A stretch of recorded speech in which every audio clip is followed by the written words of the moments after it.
네, 저희 출발 중시는 지난해 하반기 베스트 애널리스트 모시고 올해 상반기 투자 전략에 대해서 심도 깊은 이야기를 나눠보는 특집 코너들 계속해서 마련하고 있습니다. 앞서 살펴보신 것처럼 은행과 지주사의 이관왕을 차지하신 오늘 하나증권의 최정욱 애널리스트 모셨습니다. 어서 오세요. 네, 안녕하세요. 네, 먼저 축하드립니다. 네, 감사합니다. 네, 앉으시죠. 네.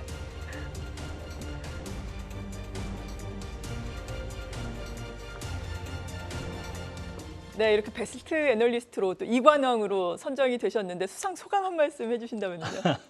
소감이랄 건 따로 없고요. 제가 이제 은행에서 24번째 정도, 4번째 수상을 했는데 매번 투자자분들이 좋게 평가해 주셔서 감사하게 생각하고 있습니다. 네, 24번이나 대단하십니다. 네. 네.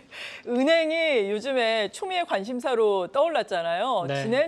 지난주에 또 저 PBR과 관련된 종목들이 기업 밸류 레벨업과 관련돼서 또 관심을 받으면서 거의 어떤 종목이 20몇 % 올라왔더라고요. 네, 맞습니다. 예. 오늘 또 마침 그것과 관련된 리포트를 내셨고 단기 조정은 불가피하다라는 의견을 내셨는데 네. 오늘 정말 단기 조정이 나오고 있는 상황이거든요. 네. 먼저 이 은행주의 상승에 대해서 저 PBR 종목에 대해서 어떻게 생각하고 계십니까? 은행주가 사실 지난 수년 동안 규제 우려 때문에 상당히 낮게 PBR을 받고 있었습니다. 네. 그러니까 수익성, 저희가 이제 ROE라고 얘기하는데 ROE가 8%대를 넘어서거든요. 근데 이제 PBR은 0.3배, 0.4배 정도밖에 안 받았으니까요. 네. 그래서 지금 이제 아무래도 뭐 주주환원 관련돼서 저 PBR을 타개하기 위한 여러 이제 대책들이 나오고 그런 대책들을 금융당국이 적극적으로 지원해 준다면 추가적인 상승 여력은 계속 있다. 강세를 보일 가능성이 있다라고 보고 있습니다. 네, 추가 상승 여력이 있다라고 말씀해 주셨고 올해 같은 경우에는 또 배당 기일이 또 변화를 하게 되잖아요. 이에 따라서 은행을 비롯한 금융주 같은 경우에는 특히나 이제는 봄이 되면은 더블 배당을 받는 것이 아닌가 이런 기대도 형성되고 있는데 이 부분에 대한 의견은 어떠십니까? 일단 배당 선진화 방안이 실시가 되기 때문에 기말 결산 배당이 아마 2월 말로 배당 기준율이 될 것 같습니다. 네. 근데 이제 분기 배당 같은 경우는 자본시장법 개정이 아직 안 됐기 때문에 3월 30일 기준으로 이제 받게 되는 거거든요. 네. 그래서 올해는 이제 2월 말에 결산 배당 그리고 3월 말에 분기 배당 이렇게 받을 수가 있고요.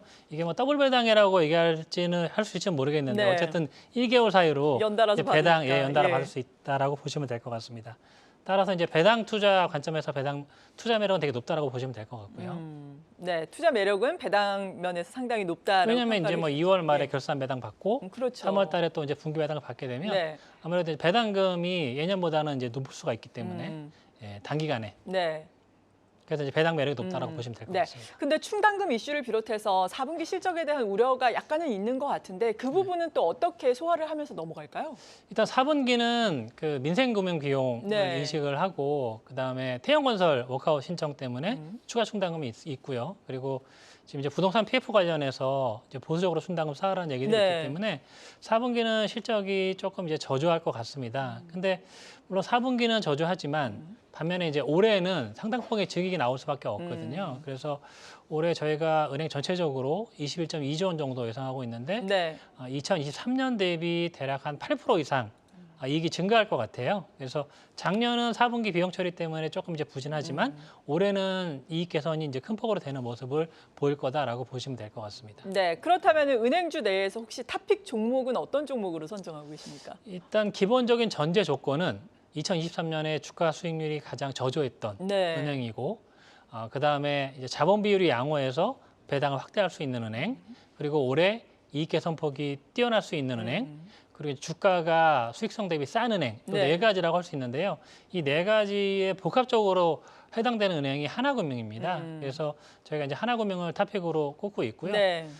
이번 주가 상승 때 하나금융이 주가가 가장 많이 올랐어요. 예, 그러니까 이제 이러한 기대감이 반영되고 있는 상황이고 예. 아마 다른 은행들보다는 주저 환원 개선되는 폭이 가장 이제 클 것 같습니다. 그래서 그렇게 보면 올해 한 해 다른 은행보다는 상대적으로 주가 강세가 좀 더 크게 나타나지 않을까라고 생각하고 있습니다. 네, 하나금융에 대해서 상당히 긍정적으로 봐주셨는데 비은행 자회사 실적 우려 등으로 인해서 좀 부진했다라고 평가를 해주셨더라고요. 이 부분은 그럼 앞으로는 개선이 되는 건가요? 주로 이제 증권 쪽인데 뭐 해외 IB 자산에 대한 손실 네. 인식 이런 것들 때문에 2023년에 2,700억 정도 이제 적자를 냈고요. 네. 상당 부분 손실 인식을 했기 때문에 올해는 이제 경상 기준으로 이익이 복원된다고 하더라도 2023년 대비 대략 한 4천억 내지 5천억 정도는 이익이 증가가 되거든요. 네. 그러면 증권만 그 정도 이익이 증가가 되면 그룹 전체적으로도 아마 이익 증가 폭이 꽤 되지 않을까라고 생각을 하고 있습니다. 네, 하나금융을 토픽으로 제시를 해주셨습니다. 은행주들 그렇다면 상반기에 투자 전략을 전반적으로 세워주신다면 어떨까요? 이미 많이 올랐는데. 제가 오늘 이제 예. 자료도 냈는데 일단 기업 밸류 프로그램에 대한 기대감이 계속 있기 때문에 중장기적으로 방향성은 굉장히 좋은 것 같아요. 네. PBR도 싸고 현재 PBR이 0.4배가 약간 안 되는데 은행 평균이 여기서 올라간다고 해도 사실은 전혀 비싸다고 보기는 좀 어렵습니다. 네. 근데 이제 문제는 단기간에 급등을 좀 했고 그렇죠. 하나금융이 지난주 실적 발표를 했는데 그 나머지 은행들은 이제 이번 주에 발표를 하거든요. 내일부터 발표를 하게 되는데 하나금융만큼 자사주 매입 규모를 크게 확대하거나 DPS를 올리거나 하기는 조금 만만치는 않은 환경입니다. 네. 특히 지방은행들 같은 경우는 PF 충당금 때문에 아마 분기에 적자가 날 가능성이 일부 있고요. 이렇게 되면 DPS 자체가 전년 대비 조금 큰 폭으로 감소할 수도 있거든요. 네. 그러면 이제 하나금융 때문에 촉발했던 주주환호에 대한 기대 심리가 이번 이제 실적 발표를 통해 가지고 약간 꺾이게 된다면 조정의 빌미로 작용을 할 수도 있지 않을까라고 생각을 하고 있고요. 네. 단기적으로는 조정을 보이겠지만 아까 말씀드린 대로 결국은 정부에서 저PBR주를 위한 기업 밸류 프로그램 도입을 하고 주주가 상승을 시키겠다는 어떤 의지는 확고한 상황이거든요. 그렇죠. 그래서 중장기적인 기대감은 계속될 수 있을 것 같고 단기에 주가가 조정을 받을 때마다 오히려 비중을 좀 늘리는 전략이 바람직하지 않을까라고 생각을 하고 있습니다. 네, 오늘도 마침 또 금융주를 중심으로 은행주를 중심으로 이렇게 하락이 나오고 있는 상황인데 조정 시에 비중 확대 전략 그리고 이번 주에 발표되는 은행주의 또 실적이 나오면서 조정을 받을 때는 그때도 비중 확대 전략으로 긍정적으로 봐주셨습니다. 또 기업 밸류업 프로그램과 관련해서 저 PBR의 대표적인 종목으로 지주사도 꼽을 수 있잖아요. 네. 지주사도 커버를 하시는데 지주사에 관련해서는 어떤 말씀해 주시겠습니까?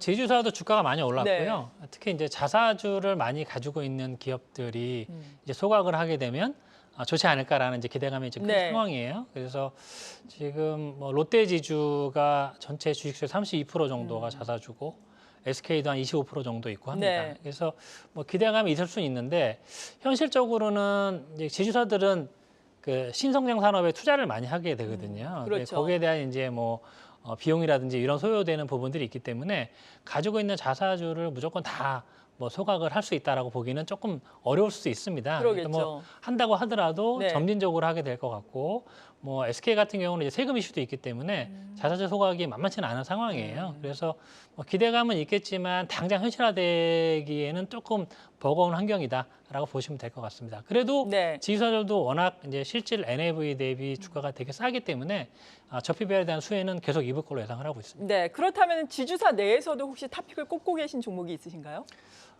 주주하는 기대감으로 본다면 사실 아까 말씀드린 롯데나 SK 이런 것들이 있을 수 있는데 네. 이제 그 외에 다른 이제 펀더멘탈 요인, 비상장 자회사들의 이익 모멘텀이라든지 네. 이런 것들을 감안하면 저는 CJ가 오히려 조금 더 투자 매력이 높다라고 보고 있어요. 아무래도 네. 이제 올리브영이라든지 이런 부분에서 이익 개선되는 부분이 좀 많이 있기 때문에. 네, 그렇군요. CJ를 또 탑픽으로 제시를 해주셨습니다. 투자자 여러분들께 은행 지주사에 대해서 마지막으로 총 정리를 해주시면서 투자의 조언을 좀 해주신다면 어떨까요?